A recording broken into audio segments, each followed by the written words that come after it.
Assalamualaikum ladies and gentlemen, this is Dr. Sidra Ahmed Shah with another video on GIT यानी हाजमे के निज़ाम की एक दूसरी वीडियो के साथ मैं हाजिर हूँ। आज हमारे जो टॉपिक है उसमें हम हाजमे के निज़ाम के आखिरी जो ऑर्गन्स हैं उनके बारे में बात करेंगे, जिनमें कि सबसे पहले आता है गॉल ब्लैडर और उसके बाद लार्ज एंड स्मॉल इंटेस्टाइन यानी कि बड़ी और छोटी आंत।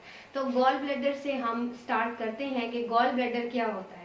तो गॉल ब्लैडर, जिसको कि आम जबान में पित्ता भी कहते हैं, ये एक छोटा सा पियर शेप का या नाशपाती की शक्ल का ऑर्गन होता है जो कि लिवर के बिल्कुल नीचे मिड एब्डोमेन में लगा होता है, एब्डोमेन के बिल्कुल दरमियान में लगा होता है। अब जो गॉल ब्लैडर है इसका हमारी बॉडी में फंक्शन क्या है। वैसे तो गॉल ब्लैडर एक बहुत छोटा सा ऑर्गन होता है, लेकिन ये बॉडी में बहुत सारे इंपॉर्टेंट फंक्शन परफॉर्म करता है, जिसमें कि ये सबसे important function gastro intestinal tract के लिए या हाजमे के निज़ाम के लिए अदा करता है। तो इसका फंक्शन ये होता है कि ये अपने अंदर बाइल को स्टोर करता है। बाइल एक ऐसा पिगमेंट होता है जो कि लिवर से रिलीज होता है और वो फिर इसमें स्टोर होता है, और उसकी स्टोरेज का मकसद ये होता है कि जब कभी भी हम खुराक या खाना वगैरह खाते हैं तो उसमें जितने भी फैट्स होती हैं या चिकनाइयाँ होती हैं, इसका काम उसको हजम करना और उनको उसके सब यूनिट्स में यानी फैटी एसिड्स में डिवाइड करना होता है और जिस्म का हिस्सा उनको बनाना होता है।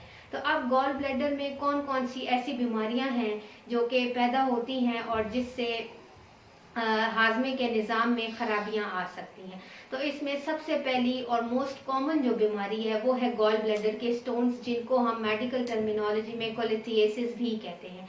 अब गॉल ब्लैडर में स्टोन क्यों हो जाते हैं? वो इस वजह से हो जाते हैं कि हम लॉन्ग टर्म फैटी फूड या स्पाइसी फूड या ऐसी खुराक का इस्तेमाल करते हैं जिसमें चिकनाई का अंसर बहुत ज़्यादा होता है।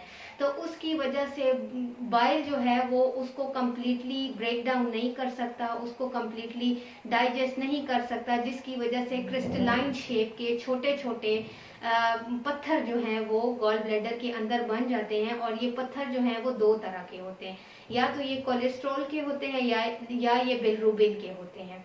ये दोनों ही जो कोलेस्ट्रॉल है या बिलरुबिन ये भी लिवर ही से रिलीज होते हैं, ये दोनों जो एंजाइम हैं बाइल की तरह, और इनका काम होता है कि चिकनाई को या फैट्स को डिज़ोल्व भी करना और उनको डाइजेस्ट भी करना। तो जब कभी भी ये खराबी पैदा होती है तो गॉल ब्लैडर में स्टोन्स बन जाते हैं जो कि जिसको कि हम कोलिथिएसिस या कि गॉल ब्लैडर के स्टोन्स कहते हैं। इसके बाद जो दूसरी मोस्ट कॉमन बीमारी है और हमारे मुल्क में या हमारे पेशेंट्स में वो बहुत आम है, वो है कोलिसिस्टाइटिस। लोग ऐसे होते हैं जो कि मैदे की शिकायत लेके आते हैं, तो असल में जो होता है उनको मसला गॉल ब्लैडर का होता है, जो हाजमा सही ना होने की वजह से होता है। तो दूसरी जो बीमारी है वो है कोलिसिस्टाइटिस। कोलिसिस्टाइटिस जब गॉल ब्लैडर सूज जाता है, जैसा कि मैंने अभी बताया कि जब आपको गॉल ब्लैडर के स्टोन्स होते हैं तो उसकी वजह से गॉल ब्लैडर के अंदर जो है वो सूजन पैदा हो जाती है, वो साइज में बड़ा हो जाता है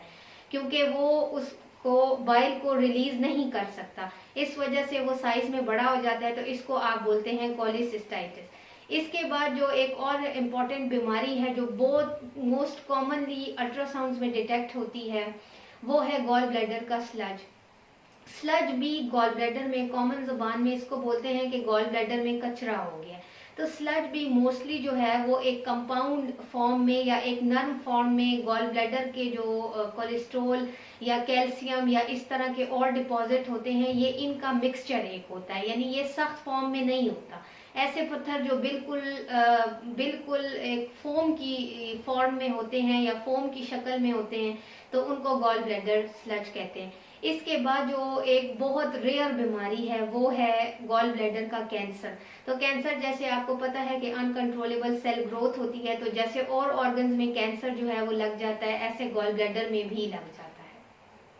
और इसके अलावा जो एक और बीमारी है वो है गॉल ब्लैडर का पुलिप। पुलिप का मतलब है कि गॉल ब्लैडर की दीवारों में जो है वो फिंगर लाइक प्रोजेक्शंस पैदा हो जाते हैं। फिंगर लाइक प्रोजेक्शंस का मतलब है कि यानी उंगली नुमा आउटग्रोथ्स आ जाती हैं उसके अंदर, जिसकी वजह से गॉल ब्लैडर अपना फंक्शन प्रॉपरली परफॉर्म नहीं कर सकता। तो ये वो तमाम बीमारियां थी जो कि गॉल ब्लैडर में हो जाती हैं और जिसकी वजह से वो अपना फंक्शन प्रॉपरली अंजाम नहीं दे सकता। जब गॉल ब्लैडर में ये तमाम प्रॉब्लम्स आ जाती हैं तो मरीज क्या फील करता है, मरीज को किन हिस्सों में दर्द होता है, या ऐसी कौन कौन सी अलामात हैं जो साबित करती हैं या जिससे पता लगता है कि मरीज के गॉल ब्लैडर में या तो कैलकुलस है या स्लज है या उसको पुलिप है या कोई और मसला है।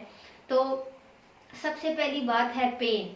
तो दर्द महसूस होता है ऐसे मरीज को, और वो दर्द महसूस होता है अपर एब्डोमेन के बिल्कुल मिड में। जैसा कि मैंने बताया कि गॉल ब्लैडर की लोकेशन ही जो है वो मिड एब्डोमेन होता है, क्योंकि ये लिवर के बिल्कुल नीचे लगा होता है। तो सबसे पहले तो एकदम से उसको जो है वो पेन फील होता है, और ये पेन जो है वो 20 मिनट तक रहता है और उसके बाद ये ऑटोमेटिकली खत्म हो जाता है। ये पेन हर उस टाइम पे आपको स्टार्ट होता है जब आप कोई खाना खाते हैं, और जाहिर बात है अगर आप उसमें फैट्स ज्यादा ले रहे हैं या मिर्च मसाले ज्यादा ले रहे हैं तो दर्द आपको खाने के फौरन बाद स्टार्ट हो जाता है।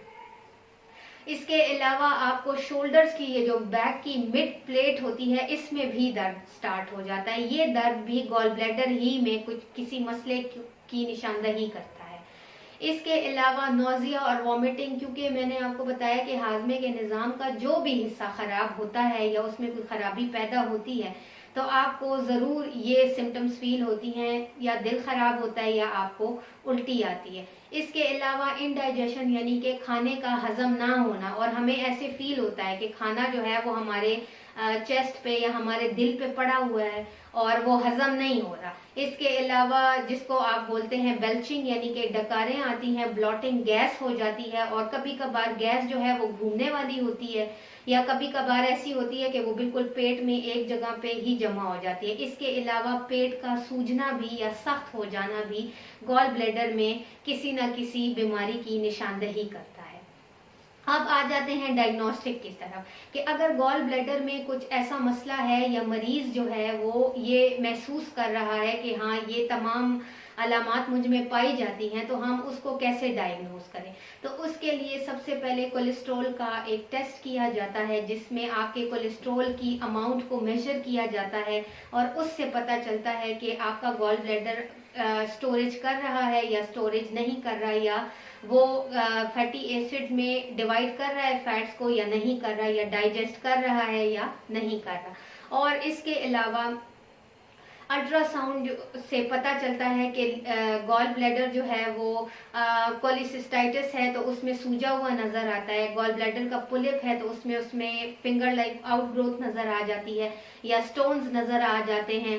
तो ये तमाम वो डायग्नोस्टिक प्रोसीजर्स हैं जो कि गॉल ब्लैडर की बीमारियों को डायग्नोज करने के लिए किए जाते हैं। इसके अलावा अगर आपको गॉल ब्लैडर का किसी भी टाइप का कोई मसला है तो जरूरी नहीं है कि उसका रिमूवल जो है वो सर्जिकल ऑप्शन ही होए। उसके लिए आप प्रॉपर मेडिकेशन यूज कर सकते हैं, आप हमें कंसल्ट कर सकते हैं। हमारे पास बहुत सारे ऐसे पेशेंट हैं जिनके गॉल ब्लैडर में स्टोन्स भी थे, स्लजेस भी थे, उनको कोलिसिस्टाइटिस भी थे, उनको और भी साथ के मसाइल थे, लेकिन वो मेडिकेशन यूज करने के बाद अब काफी बेहतरी महसूस कर रहे हैं और एक अच्छी जिंदगी जी रहे हैं। तो अगर आपको भी इस तरह का कोई मसला है तो आप हमें कांटेक्ट कर सकते हैं, हमारी कांटेक्ट इन्फो ले सकते हैं। तो ये थी गॉल ब्लैडर के मुतालिक तमाम मालूमात। अगर आपको मेरी वीडियो अच्छी लगी हो तो प्लीज़ इसको लाइक और चैनल को सब्सक्राइब ज़रूर कीजिएगा ताकि आपको और से और इम्पोर्टेंट और इन्फॉर्मेटिव वीडियोस मिलती रहें। थैंक